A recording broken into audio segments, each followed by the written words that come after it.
Are you interested in ecological design? Our summary today works with the article titled Ecological Urban Planning and Design, a Systematic Literature Review from 2019 by Angela Heymans, Jessica Breadsell, Gregory M. Morrison, Joshua J. Byrne, and Christine Eon, published in the MDPI Sustainability Journal. This is a great preparation to our next interview with Dr. Stuart Cowan in episode 310, talking about bioregions and ecological design. Since we're investigating the future of cities, I thought it would be interesting to see how an ecologically based urban planning and design paradigm could create a more harmonious relationship. This article investigates the literature trends and presents 7 underpinning main themes in the theory. What is the future for cities? Do you want to learn more about them? Do you want to know how others think about them? Do you want to be part of the conversation? Then this is the right place. Welcome to today's What is the Future for Cities podcast and its research episode. My name is Fanny, and today we will introduce a research by summarizing it. The episode really is just a short summary of the original investigation, and in case it is interesting enough, I would encourage everyone to check out the whole documentation. This conversation was produced and generated with Notebook LM as 2 hosts dissecting the whole research.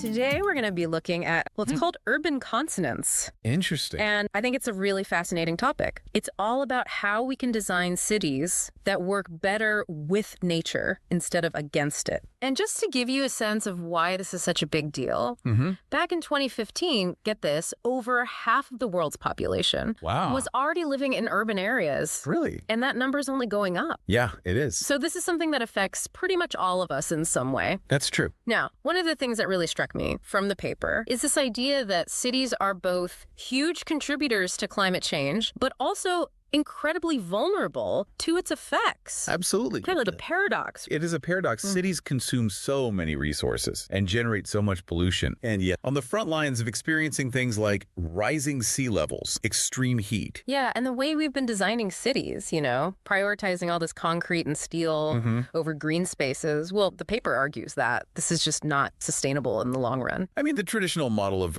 urban planning, separating humans from nature, like they're 2 totally different things. It just doesn't work anymore. So then what's the alternative? Well, that's where this idea of urban consonance comes in. And one of the key concepts here is something called ecosystem services. Ecosystem services. Basically, it's about recognizing all the amazing things that nature does for us, especially in cities. So like what kind of things are we talking about? Well, think about it this way. Nature is providing us with all these free services that we often take for granted. Like things like clean air, temperature regulation, flood control, even stress reduction. Oh, interesting. All thanks to elements of nature that are integrated within a city.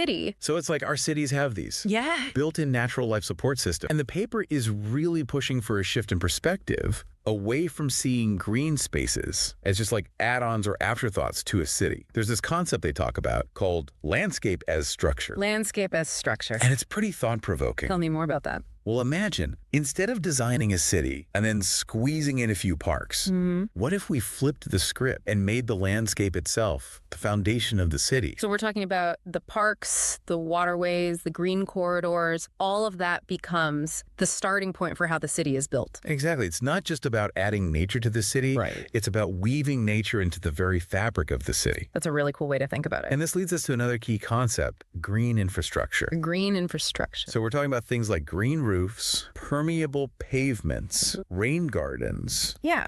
Urban forests, all strategically integrated to provide multiple benefits. Not only do these elements enhance biodiversity, but they also help manage stormwater, improve air quality, and even reduce the urban heat island effect. So it's a much more holistic approach. Right. It's about recognizing that cities and nature aren't separate entities. They're interconnected. Yeah, the paper really emphasizes this idea of cities as socio-ecological systems. Socio-ecological systems. It's this acknowledgement that humans and nature are constantly influencing each other. Yeah, like a complex dance. Exactly. And that means we can't just plop down a park in the middle of a concrete jungle and expect everything to be fine. Right. We need to design with this interconnectedness in mind. And this ties directly into the concept of urban resilience. Cities are facing all sorts of challenges. That's for sure. Climate change, resource scarcity, pandemics. The list goes on. A city that embraces nature is going to be much more adaptable, Right. more likely to thrive in the face of these disruptions. It's like giving the city an immune system boost. A resilient city is kind of like a healthy forest ecosystem. It's diverse, it's adaptable, and it can bounce back from disturbances That makes sense. without collapsing. We've talked about the theory, but are there any real-world examples of this urban consonance in action? Oh, absolutely. There are some incredible examples. Well, for instance, have you heard of biophilic urbanism? I have heard of biophilic urbanism. So biophilic urbanism, basically about incorporating natural elements into the built environment Okay. to benefit human well-being. Can you give me an example? Yeah, a great example is Singapore with its iconic super trees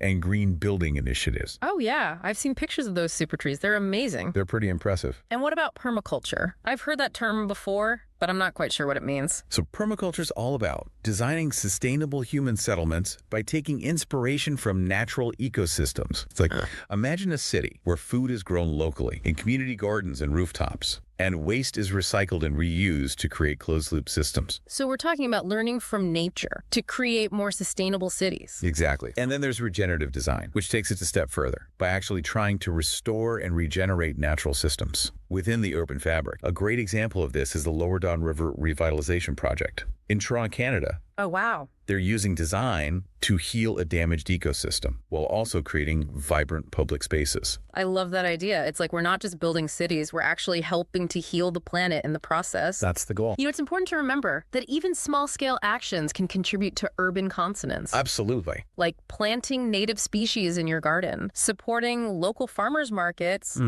advocating for green policies in your community. Every little bit helps. It all adds up. It's encouraging to think that we can all be part of this movement towards a more harmonious urban future. We can. But I'm curious, does this paper address how we make sure that everyone benefits from this kind of urban transformation? That's a great question and a really important one, because urban consonance isn't just about adding more greenery to cities. How do we ensure that these benefits, like access to green spaces and cleaner air, are distributed fairly across all socioeconomic groups? Yeah, that's the key, right? It's about making sure that everyone has the opportunity to experience the positive impacts of urban consonance. And that's not something that will happen automatically. It requires intentional planning and design. So how do we do that? Well, the paper emphasizes the importance of community engagement Okay. and inclusive planning processes. So what does that look like in practice? It's about bringing diverse voices to the table, residents, community organizations, and even those who might not traditionally be considered stakeholders in urban planning. Wait, what do you mean by those who might not traditionally be considered stakeholders? Are we talking about giving trees a voice in city planning? Not literally, of course, but the idea is to broaden our understanding of who or what has a stake in the future of our cities. So it's about recognizing that interconnectedness Exactly. of all living things within the urban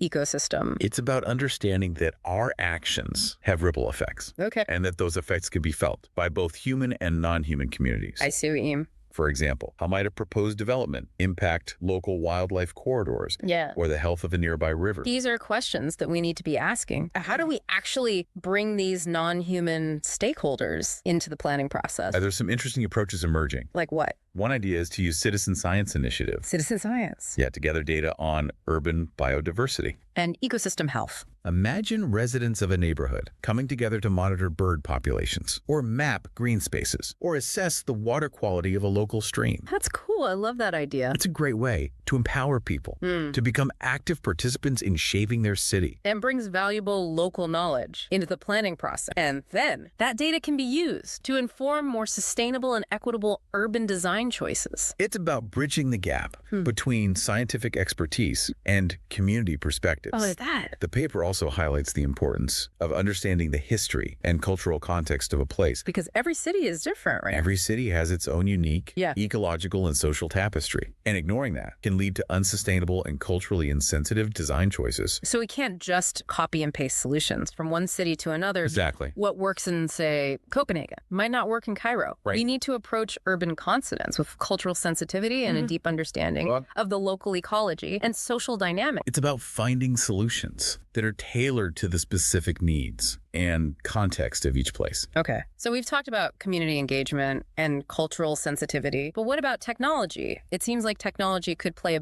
big role in creating more sustainable and resilient cities. Technology definitely has a role to play, but it's important to remember that technology is a tool, not a solution in itself. So we can't just slap some solar panels on a skyscraper and call it a day. Exactly. We need to be thoughtful about how we use technology to support and enhance the principles of urban consonance. It's not a substitute for sound planning and community engagement. It's about using technology to amplify our efforts, not to replace them. That makes sense. So zooming out a bit, is urban consonance just a theoretical idea, or are there signs that it's gaining traction in the real world? Oh, there are definitely encouraging trends out there. Like what? Many cities around the world are incorporating green infrastructure into their planning policies. We're seeing a surge in the construction of green roofs, permeable pavements, rain gardens, and urban forests. Those all sound like tangible steps in the right direction. They are. It's happening. That's good to hear. It's heartening to hear that these ideas are being put into practice. As awareness of the benefits of urban consonance grows, I think we'll see even more. Innovative and integrated solutions emerge. Okay. The key is to create a cultural shift where living in harmony with nature becomes the norm, not the exception in our cities. Yeah, I agree. But how do we get more people on board with this vision?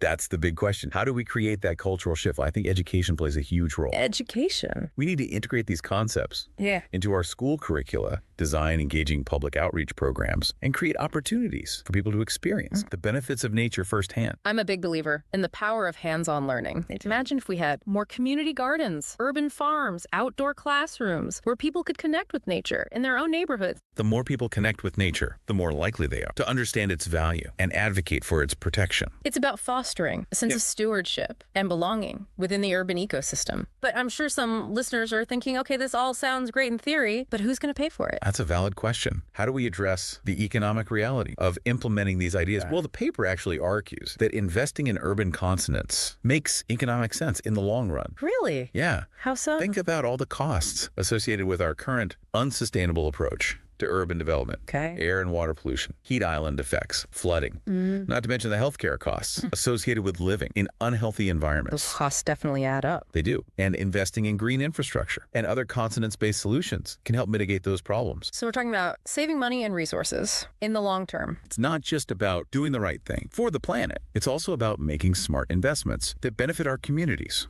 and our economies. Okay, I'm convinced urban consonance is a win-win. I think so. But I'm guessing not everyone is on board with this idea. Probably not. How do we address the concerns of those who might be resistant to these kinds of changes? I think it's important to engage with their concerns constructively. Okay, so how do we do that? Often resistance stems from a lack of understanding or fear of the unknown. So we need to educate people. We need to make a compelling case for urban consonance, showing how it can benefit all members of society. And that speaks to the importance of clear communication. Absolutely, and finding common ground. We need to show people that urban consonance isn't about sacrificing our modern lifestyles. It's about creating a better future for everyone. It's about finding solutions that are both ecologically sound and socially just. Okay. And it's important to remember that this is an ongoing journey, not a destination. I like that. There's always more to learn and new challenges to address as we strive to create more harmonious cities. That's the beauty of it. The paper we're discussing, it seems to focus primarily on Western perspective, on urban consonance. Yeah, that's a good point. I'm curious to explore what we can learn from other cultures and their approaches to living in harmony with nature. Yeah, I think there's a lot we can learn. I think there's a lot we can learn. Yeah, it feels like we've only scratched the surface of what's possible when we open ourselves up to different ways